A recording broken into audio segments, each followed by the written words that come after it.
matrice, le produit de deux matrices. Voilà une notion qu'il va falloir bien comprendre.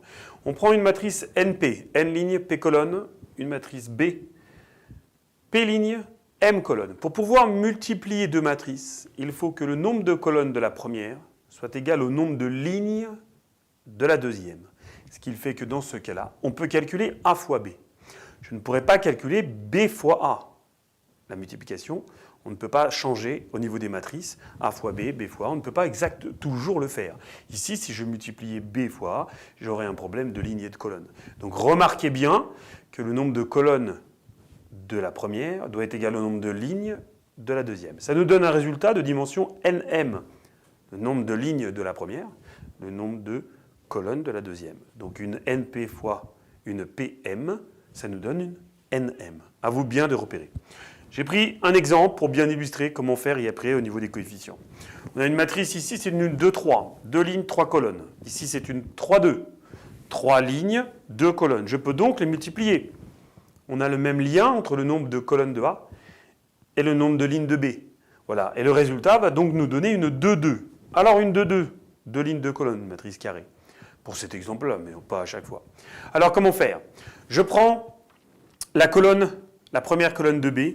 C'est comme si je la mettais à l'horizontale. Je multiplie avec toute la ligne de A et j'additionne toutes ces petites multiplications. Donc le 1 multiplie le 1, plus le 2 multiplie le 2, plus le moins 1 qui multiplie le 3. Donc vous voyez bien, vous prenez la colonne qui est ici et vous multipliez tout et vous additionnez vos résultats. Donc 1 fois 1, ça fait 1.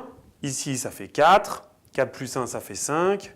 3 fois moins 1, moins 3, 5 moins 3. Donc là, on pourrait écrire 2. Pareil, première ligne. Première colonne, première ligne me donne l'emplacement 1, 1. Si je multiplie la première colonne avec la deuxième ligne, attention toujours, on prend la colonne de B, qui est le deuxième. Je multiplie avec la deuxième ligne, je vais donc obtenir le résultat qui est ici. Dans la deuxième ligne de A, dans la première colonne de B, on obtient cet emplacement. Donc 1 fois 0, ça fait 0. 2 fois moins 1 fois moins 2, donc on est ici à moins 4. J'ai fait les deux autres calculs. À vous d'essayer de bien mélanger cette deuxième colonne et la première ligne. 4 fois 1, 0 fois 2, 3 fois 3. On additionne nos résultats. Vous devez tomber sur 13. Et la deuxième colonne de B avec la deuxième ligne de B, on se retrouve bien dans cette position-là. 4, 0 et 3 qui multiplient 0, moins 1 et 2, chacun ensemble. 4 fois 0, 0 fois moins 1 et 3 fois 2. On tombe assez facilement sur 6. Voilà. Il faut s'entraîner. Ce n'est pas très difficile. Vous pouvez les rentrer dans vos machines et vérifier. La machine est un outil pour vérifier et non pour calculer. Cette méthode, il faut absolument savoir le faire.